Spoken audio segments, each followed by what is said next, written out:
Hey, what's going on, everybody? This is Frankie B. And come on now, do I need to even say it? I am back on the art. And this time around, another sketch cover. This is from the Gobots. And as you can see by the cover, I went for the 2 liters. You know, I've always had this itch inside me where I thought, like, man, because I liked how Cy-Kill looked, and I said, what if Cy-Kill battled, Megatron and stuff? So, I just, thought I'd have some fun with it, because that's the whole point of it. We have to learn how to push our imaginations and not get so constrained by what we believe are the rules of certain characters and stuff like that. The whole point is that it's about doing your own expression, having your own voice, taking your own thoughts and views on a particular character. Be mindful of the fact of respecting it, because it is an IP, somebody else's IP, and I try to always be respectful of people's IPs because, hey, if I create an IP, I would hope they would respect it as well. So with that said, let me first thank you for coming to my humble channel. As if you go through it, I got a ton of different videos showcasing various assignments that I've done. I treat my channel like a online portfolio. I remember the days of walking around with my massive portfolio and then showcasing it to various clients to get the gig.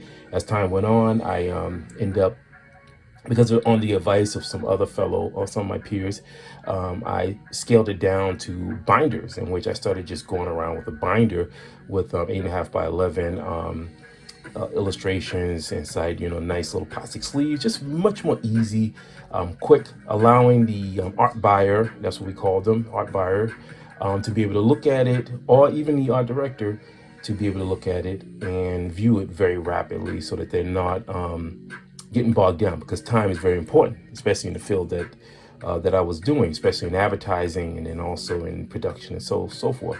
So anyway, my online channel is a portfolio and I treat it as such.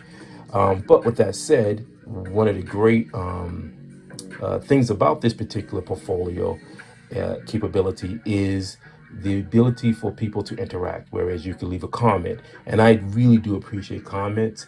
If you look at any of my previous postings, you will see that I do respond back, and I love sharing. If you have a viewpoint or something on it or whatever, by all means, this will help me, and then hopefully will help you as well and inspire you, especially if you're a person who might be a artist and in a sense not looking to do it professionally as a career choice, but more of a hobbyist.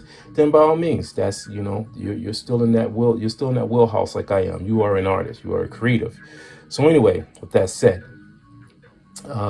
this is my newest sketch cover assignment that I'm going to be working on, and these sketch covers are technically being done for future auctions that are happening. As I said in my previous videos, online auctions for artists like myself are becoming a fantastic tool to aid us in getting our artwork out there in front of eyes, and especially collectors who might be interested in getting that artwork and then giving it a forever home. And so by doing these online auctions, which I am very grateful for the individuals who are doing it, I like to throw a shout out for Red Valkyrie and then also Alterna Comics, who also have an auction as well. So these help me, it helps other artists to get our artwork out there in front of people who might be collectors. I am a collector myself. I collect artwork as well as various little figures here and there. I've skimmed it down a little bit over the years, had to, but overall I still love getting artwork and stuff like that. So this is just another avenue for us, and I know that I'm very appreciative of it, and I'm sure the other artists are appreciative as well. So with that said, let's get going. Now, in my previous videos, I started going back to old school using my old Royal Zero brush. It's been fun, using it. It's almost like riding a bicycle. You don't forget. Once you start, the muscle memory gets in there and you start getting relaxed, and you don't, for me, I try never to really overthink anything when it comes to that. I've been able to literally lay down some ink on a couple of sketch covers. With that said, now moving more into doing robots. Now with robots, this is where I'll tend to probably push more with my microns and my using my straight edge, which would be my triangle or even ruler, because we're dealing with more angular kind of body components and stuff like that. So let's see what we got here. So first, I got my straight edge. This is what my teacher would call a straight edge. It's a triangle. You know, we also had a thing called T. I don't even know people. I still have my old T square from when I was in art school still hanging around, but also a ruler too. A ruler can be considered a straight edge. Just anything that can give you a nice hard enough edge so that you can use your pen to get that nice strong line. Now, this is, as my other videos, it is a mashup video, which is me talking a little bit, and then I will transition over into the hyperlapse, which is when I start speeding up. And you know, if you've been watching the videos, that's pretty much something that I started experimenting with, and people seem to really enjoy it. So you know, it works for me too. So I'm very happy, and I'm happy that people dig it. So let's get this going. All right, let's talk about the Gobots. Well, this was a book by Tom Scioli, and I'm very happy. I'm happy that IDW dusted off these characters. I think Hasbro owns the rights for them, so they're in this weird situation where they own the Transformers, but they also own the Gobots. But I'm glad the Gobots are getting their due and coming out. I surprisingly, I can't recall. I think I might have drawn the Gobots or some Gobot figures years ago, but I can't, just off the top of my head, can't think of what those characters were. The Gobots were pretty, for me, again, I tell people I'm really tough when it comes to like viewpoints, and people ask, well, what do you think on something or whatever. I'm just happy that it's being made, and I'm happy that creatives are working, and that, you know, that these concepts are getting out there in front of the eyes of just potential, you know, fans, buyer, consumers. I'm happy. So with that said, the Gobots were always seen as a more second-rate Transformers. I personally didn't see them like that. I think I still have some actual figures lying around. I know I have one particular figure around that I always wanted, and I lost the character over years, and then I was able to find it a couple of years ago on eBay. So I ended up getting that character again, and it was like a car character. But I remember at one point I had a couple. I mean, I had like the combiner one. I know there was like a Gobot that was like a combiner. I think it was cars and stuff. But I enjoyed them for what it was. You know, I never looked down upon them. I tend to not really look down on a lot of different. For me, it would be if somebody was. The only time I think I would probably have one of those, and when I call one my Iggy, like, you know, the sour taste in your mouth kind of moment, if somebody's doing a complete rip or something, like a real blatant like rip or something, I think that's when I go, ugh, you know. But it would really have to be like a complete like rip for me to really be like, okay, that's not cool. But I really enjoyed. I love the character Cy-Kill, and I don't know, when I first thought, and again, this is what happens in my process is, you know, for something like this, you know, I had a couple of different thoughts, but my main thought was that I said, I just want to show a really cool picture of Cy-Kill blowing up something. That's how it starts for me. It was like something blown up, and then it elevated to, I was like, that'd be kind of cool, man, if you saw Cy-Kill, you know, fighting Megatron, and then it evolved. I was like, you know, even though I love Megatron, so the thing about it is that I when I draw these pieces, it's not the fact that it's something guided by like, well, I dislike the character. No, I just think, to me, like, I think about stuff where I go, well, this is something you just wouldn't see. And if it's something unique and different, then I go, yeah, sure, why not? Why couldn't Cy-Kill blow off Megatron's head? Why couldn't he? You know, it's only limited by someone's own, you know, depending on how you know, intense they are with the actual IP and stuff.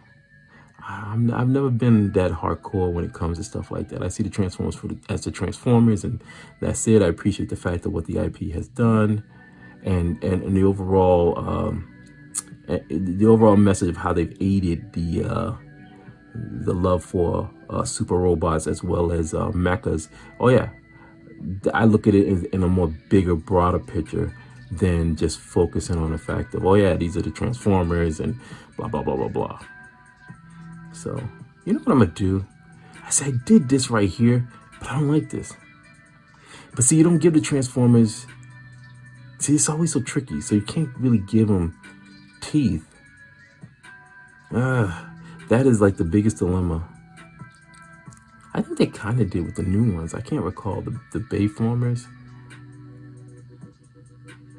I'm curious to see what they're gonna do. I know there's rumbling that they're gonna go ahead again and try to do a new revised thing.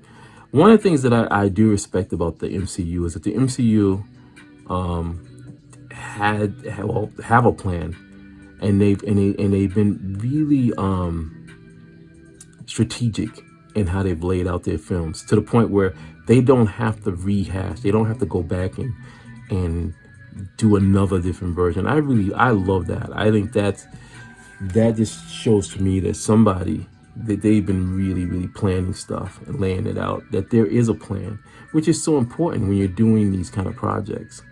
You have to have a plan, and the thing is that everyone has to be working. Everybody has to be part of that, on the page with it, to make it happen. Because if they're not, then that's when you're gonna run into problems. Oh, Megatron, getting your head all blown off. It's a fun piece. Oh man, it's like I said, this has been such a crazy busy year, but it's been good. You know, I don't say it in a sense of like, oh man, like, oh, I'm getting all dramatic about it. No, it's just I am blessed. I'm blessed that years ago I took the leap of faith. And well, you know, I had people, first off, let me just say this. I had people who believed in me when I was in high school, who believed in what my skill set, what I could do with my skills, and that I could elevate it and actually make something of it.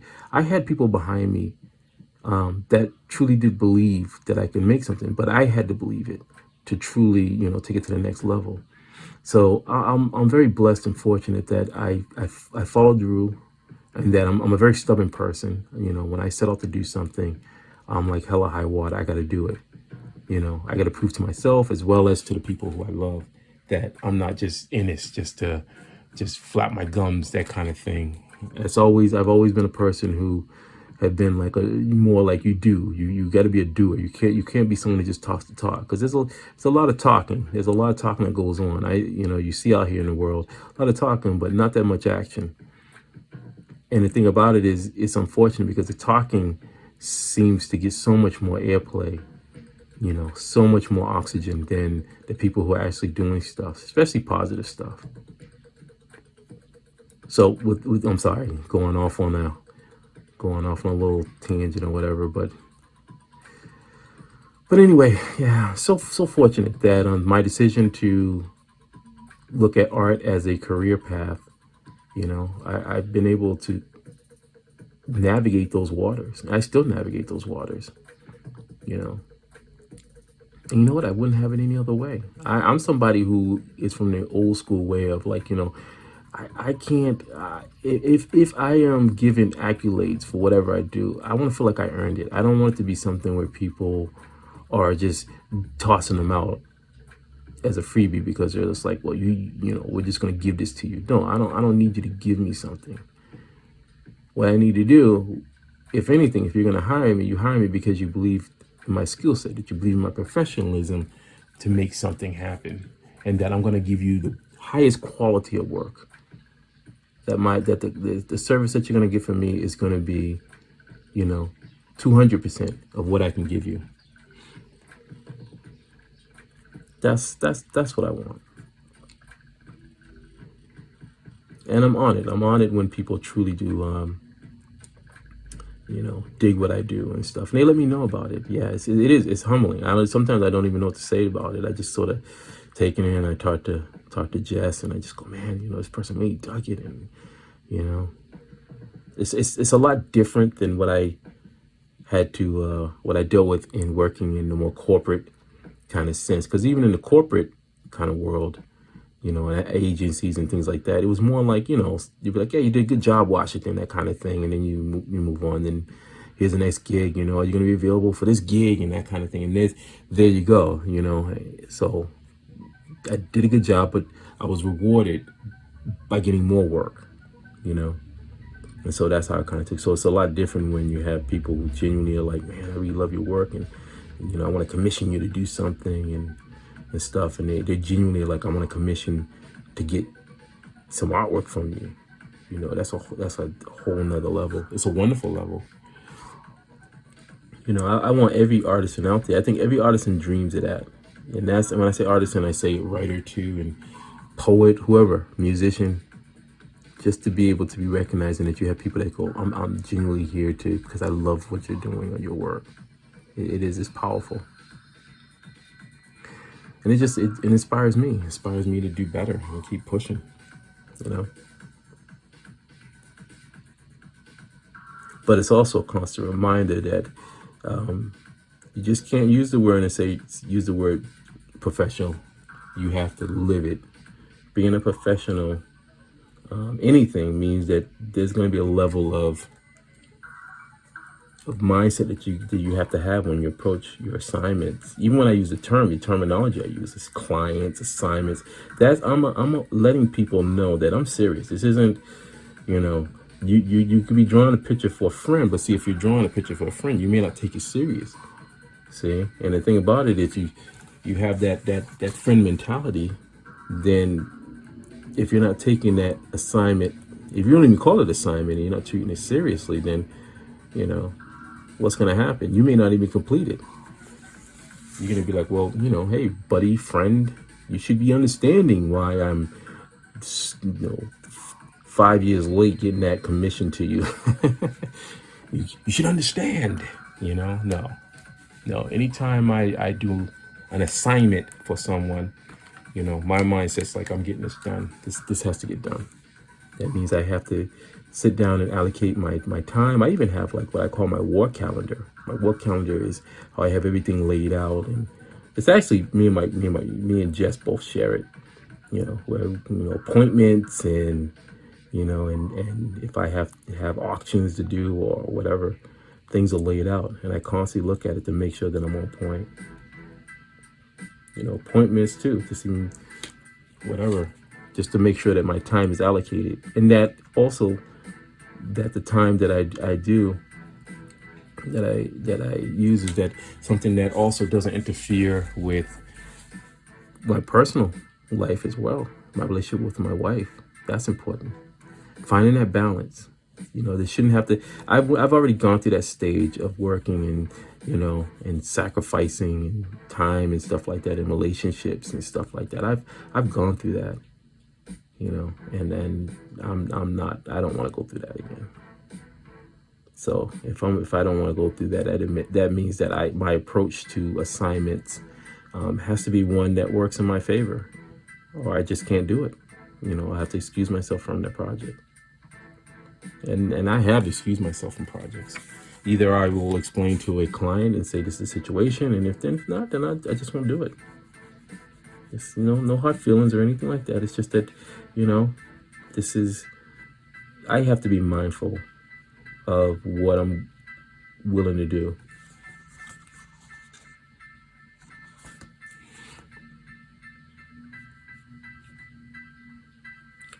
All right. Wow, that's pretty cool, huh? It's nice. And as you can see the difference, because again, trying to do this using the brush, I probably could. I'm not saying I couldn't, but it always gets tricky. And I just don't want to. I don't want to have too many slips. I don't want to end up having to put too much, trying to clean up too many mistakes. Period. So anyway, with that said, I've been jabbering on long enough, And again, if your ears haven't fallen off, man, I apologize, man. You gotta take those suckers back on for the next video. But anyway, I'm gonna now transition over to hyperlapse. As always, keep the art flowing.